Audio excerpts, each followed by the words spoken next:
Hey, I'm Jade, and today I wanted to talk to you about the role of obsessing in OCD, which sounds like such a weird topic because isn't that the whole of the point of what obsessive compulsive disorder is? It's just that we obsess. And yes and no. I mean, a lot of OCD is the compulsions and carrying out rituals and all these things associated with OCD, but actually the role of obsessing about things on all areas of life really comes into how I have suffered with OCD. So when my biggest fears started to unlatch, I started to notice how I was obsessing about just all corners of my life. And reflecting on that recently, I realized that that was my pursuit for perfection. And I think that's what ultimately fuels all of OCD, isn't it? It's like wanting life to be perfect, wanting ourselves to be perfect, wanting others to be perfect, never wanting to stumble on bad times or have ailments or have anything go wrong. And really, we spend so much time trying to prevent all these awful things happen that we've imagined in our head and developed proof that there's a reason to be scared of these things, that actually a huge part of OCD is spent just simply obsessing. And so what inspired this video was a comment I had on the last video that I posted around when OCD makes you doubt life choices. Somebody put a comment saying, okay, at the moment I'm obsessing about my man, my house, my car, every decision, and I have sadly an older family relative who's not very well, and there's just so many things playing on my mind. And I guess I wanted to record what would be my main message to this person, the things that I have done to stop obsessing about these different life areas, and hopefully you'll find it useful too. So really, when we break down these areas like obsessing about having the right car, the right person in a relationship, the right job, the right house, anything at all, it is ultimately rooted in perfectionism. And when you really think about perfectionism, it's not a great way to spend your life pursuing it because it doesn't exist.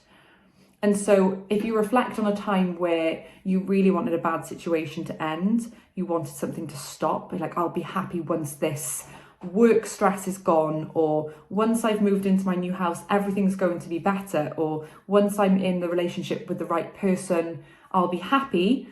That is our feeling like perfection exists in the future. And really, when you reflect on what happened once that was resolved, did you feel like you were happy, or was there just something else that came up?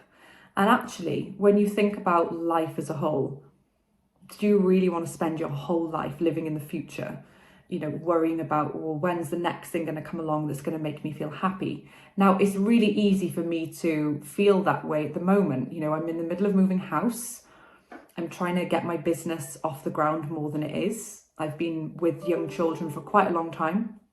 And so when I reflect on me feeling like, well, as soon as I've got more time to spend on my business, as soon as I've moved house, as soon as this doesn't happen, as soon as that doesn't happen, my husband's currently got some stresses going on with work stuff and trying to overcome all of that. And the other day I had to sit us both down and be like, there's always going to be something. There's always going to be something. And so do we want to spend our life waiting for the next thing and waiting for the next thing and being stressed about that and obsessing about it? And this is a great opportunity for people with OCD to actually arrive at a better place with their mental health in regards to obsessing over life and perfectionism than people potentially without OCD, because people who aren't aware of this type of hamster wheel they're in can't do anything to combat it. So once we've got that awareness, at least, you don't even have to have changed and stopped obsessing about stuff in the back of your mind for this to be a beneficial outlook on life. It's like,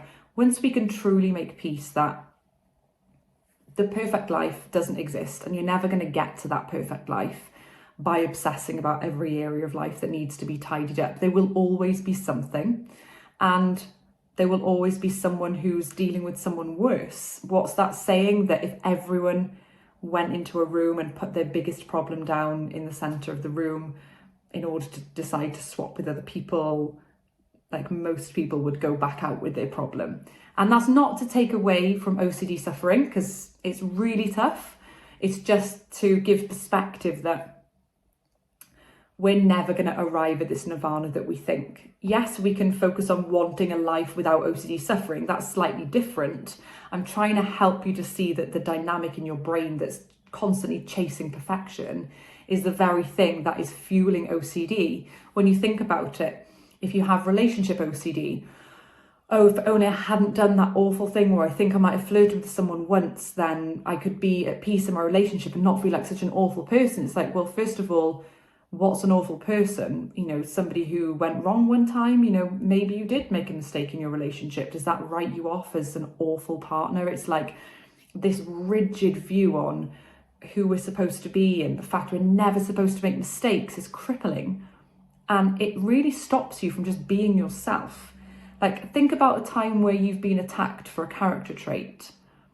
I mean, it's quite a nice thing to be like, yeah, maybe I am that way. Let me think about that, rather than, oh, how could someone say that about me? That's so awful. It's like, maybe I am a bit, and like looking into it and working out, yeah, it seems like a trait I do, and I'm going to try and work on that, whatever that trait might be. Maybe you're extremely shy and people find it difficult to talk to you. Maybe you're extremely extroverted like me and people figure, I wish she would talk a bit less at times. That's okay, that's who I am. Not everyone's gonna wanna be around someone who talks a lot, and not everyone's gonna wanna be around someone who doesn't talk a lot. There's so many different perspectives on life and traits, and I think if you can just start breaking down these irrational beliefs around who you're supposed to be, how life is supposed to be, what you should have achieved by now, all these different things. And it all comes back to the Albert Ellis book, the first book on the reading list that this channel talks about a lot, which is How to Stubbornly Refuse to Make Yourself Miserable About Anything by Dr. Albert Ellis. And it's all about this role of shoulds, like this should be this way, I must be a great person, otherwise I'm awful and terrible. My relationship must be absolutely perfect with no issues. Work must go well, people must treat me right. And this is what leads to most of our suffering in normal life. And so you can only imagine, well, you know firsthand just how much OCD is jacked up based on all of these irrational beliefs. This idea that everything must be perfect really feeds into an already obsessive mind. And so if you think about it, if your framework in your mind wants perfection, demands perfection, is irrational, which, because it is, it's just a basic fact that that is irrational, isn't it? You know, if you want everything right and perfect, how can a person have a life where there's not a single person unwell or having difficulties? There's not a single relationship issue with any friend, any family member, any partner, any child. There's absolutely nothing going wrong at work. Everything's ideal. Everything's spot on. There's no health concerns. There's no illness, you know, just normal day-to-day illness. There's no arguments. There's no gaining of weight. There's no issues with diet. Just everything is just absolutely ideal. We're exercising the perfect amount. We are just absolutely perfect. It doesn't exist. And so the sooner that we can start working on this framework of becoming more rational in our brain as its sort of normal state, you can quickly see that OCD has less to latch onto. So loads of my lower level fears released really quickly after I'd read the Albert Ellis book, because things that weren't really strongly, tightly set in terms of my beliefs were able to come apart easily. So now really anything low level in life, such as, I don't know, if I had a difficulty with a client and had to let them go, in the past I might have been really devastated about that, whereas now I'm just like, there you go, it's inconvenient, it's not great, I'm probably not going to feel great about this for about 72 hours, and then it's going to be absolutely forgotten about, which in reality it is. It's been about 2 weeks and I don't even remember even the feelings that were negative. It's like you just learn to see things for what they are.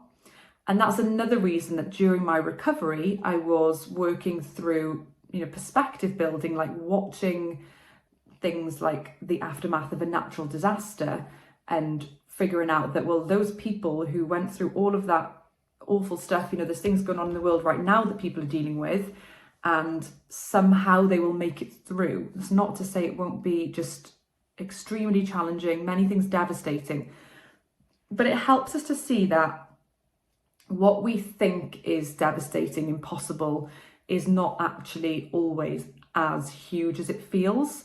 And this can come under fire because when something's really difficult, people can seem to think that I'm suggesting it's easy, but don't confuse what I'm saying with saying that something's easy. That's not the case at all.